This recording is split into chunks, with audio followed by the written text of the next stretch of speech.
बलांगीर जिले में दुईटी पौरपालिका और तीनोटी एनएसी आउ तीनोटी एनएसी भितर छोटिया एनएसी कंटाबांजी।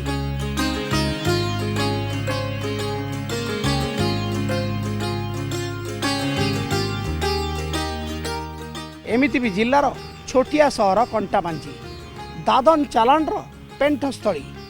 केवल सेतिक नुहे जिलार वाणिज्यिक केन्द्र भी कंटाबांजी। कंटाबांजीर दुर्नाम भी अच्छी किंतु एसबू भितर सफलतार कहानी भी अच्छी।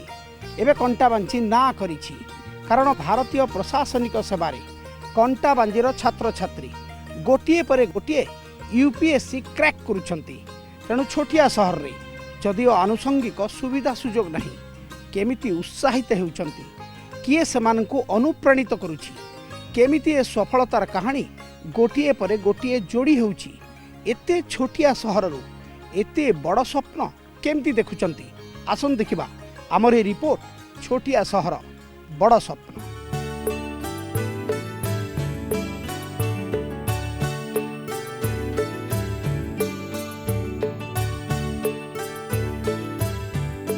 कंटाबांजी पुणी चर्चारे छोटिया सहररु केमिति साकार हेउछि बड़ बड़ स्वप्न। छोटिया सहर सेमिति कौनसी आनुषंगिक सुविधा सुजोग नहीं बड़ बड़ शिक्षानुष्ठान भी नहीं हेले सहररु बाहरुचंती पेंथा पेंथा प्रशासक। 2007 मसीहारू आरंभ होइतिला ए यात्रा। प्रथमे अरविंद अग्रवाल सर्वभारतीय स्तर रे से 9 नंबर रैंक रे सफलता हासिल करथिले।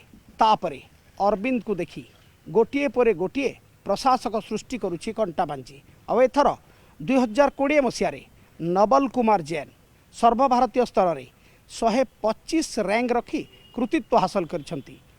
हेले जिलार प्रथम महिला प्रशासिका भावे मध्य कंटाबांजी सहररु यूपीएससी क्रैक करथिले सारिका जैन। शुणंतु सेमानक मुहरु तांको सफलतार कहानी। मोटिवेशन एक प्रकार से शुरू से ही था कि मेरे को एडमिनिस्ट्रेशन की तरफ जाना है। फिर मैंने सीए किया तो उसके बाद फिर मैंने यूपीएससी की तैयारी की। तो कहीं ना कहीं एक इंटरनल मोटिवेशन भी था और फैमिली की भी एक आशा थी कि घर से कोई एडमिनिस्ट्रेशन में रहे।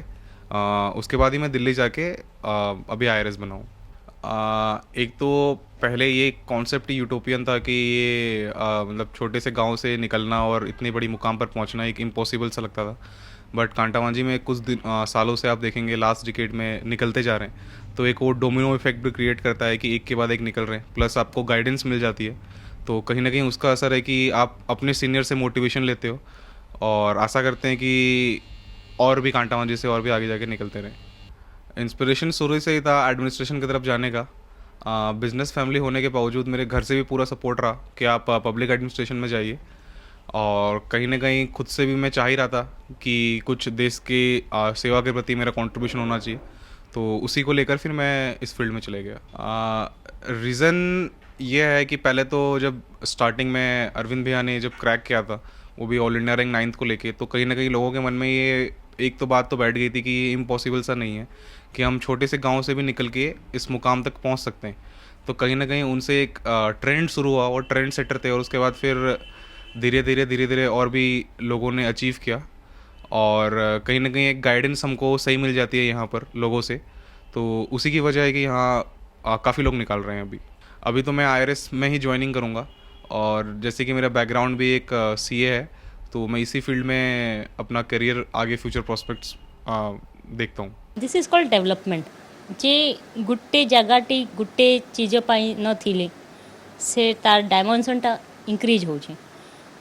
जेमिति आम जीव मनुष्य जातिर जन्म होला सबकनु पहला से खाइबाटा भाबिला, तापर से चाषटा भाबिला, तापर से ट्रेड भाबिला, तापर से एजुकेशनटा भाबिला। से सेमिति आम कंटाबांजीटी होछि। कहि परिबे एटा transit pace it is not an end ता बढ़ुछि आउ एक स्पीड रेट रे बढ़ुछि।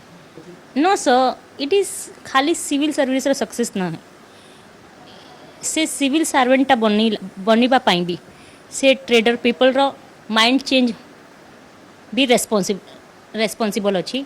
से ट्रेडर पीपल ता छुआ छुई मानक से झील मानक एलाउ करुँच जे आपण पढ़ंतु तो यहाँ कहीपर से रिफर्मटा सबुआड़े दादांकर ग्रेजुएशन हो कंटाबांजी तापर साइमल्टेनियसली से चार्टर्ड अकाउंटेंट कले रायपुर रु सेठी भी से छत्तीसगढ़ टॉपर होते अगेन से जॉब साटिस्फैक्शन मिललानी अगेन से सिविल सर्विसेज प्रिपरेशन पर दिल्ली गले 2टा अटेम्प्ट से भाइबा फेस कले किंतु से भी से सक्सेस हो पारे ता सत्वे से हताश हेले अगेन 3rd अटेम्प्ट से फेस कले आउ से 2007 मसीह क्रैक कले ऑल इंडिया रैंक 9 पाइले तो मोर कह माने जनकर सक्सेस पछरे बहुत किछि मेहनत अच्छी बहुत किछि माने तांकर ए सक्सेस स्टोरी पछरे तांकर बहुत परिश्रम लोकंकर आशीर्वाद प्रभुंक आशीर्वाद सबू समाहित होगी अच्छी एटा हला परे से कंटांजी रे फास्ट सिविल सर्विस पाइले ता परे परे से जने गोटे इंस्पिरेशन भलिया साजिले 2007 रु आज 2019 पर्यंत ता परे परे 5 जन भाई भौणी सिविल सर्विस पास कर सारी जोटा कि बहुत गर्वर कथा कंटांजीर माटी पाई। छोटिया सहर कंटाबांजी एठी दाना और दादन रो संघर्ष हुए बहुचर्चित दादन चालन रो पेंठस्थली होची कंटाबांजी। कंटाबांजी सहर रे दादन सरदार डेरा पकाई मनीष चालाण पाई मनीष मुंडर मूलचाल करती किंतु एते सबु विपरीत परिवेश मध्यरे मध्य कंटाबांजी सहर एवं प्रशासनिक सेवारे सफलता फर्द जोड़ुछि।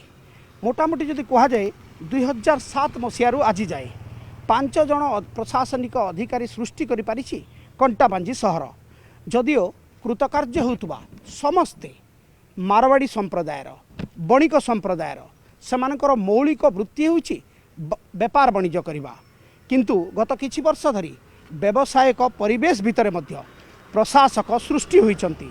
2007 मसीह प्रथम करी सर्वभारतीय स्तर रे 9 नंबर रैंक रे आईएएस पाइथिले अरविंद अग्रवाल तापरे मनीष अग्रवाल 2011 मसीह 522 रैंक एवं 2012 मसीह 61 रैंक रे यूपीएससी क्रैक करथिले तापरे 2013 मसीह जिल्लार प्रथम महिला भाव में सारिका जैन 527 रैंक रे यूपीएससी कृतकार्य होइतिले 2019 मसीह गौरव जैन मध्य यूपीएससी परीक्षा रे कृतकार्य होइतिले आउ एथर नवल जैन समस्ते कंटाबांजी रे स्कूल शिक्षा ग्रहण करिसंती एवं प्राय अधिकांश कंटाबांजी रे ग्रेजुएशन मध्य करिसंती।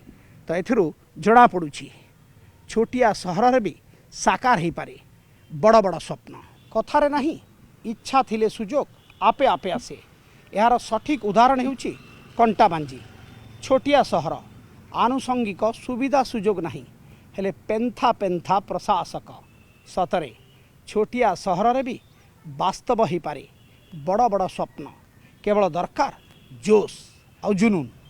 कंटाबांजी अंतिम पाणिग्राही और बलांगीर कैमेरा पर्सन करुणाकर सहित मनोरंजन ओटीवी।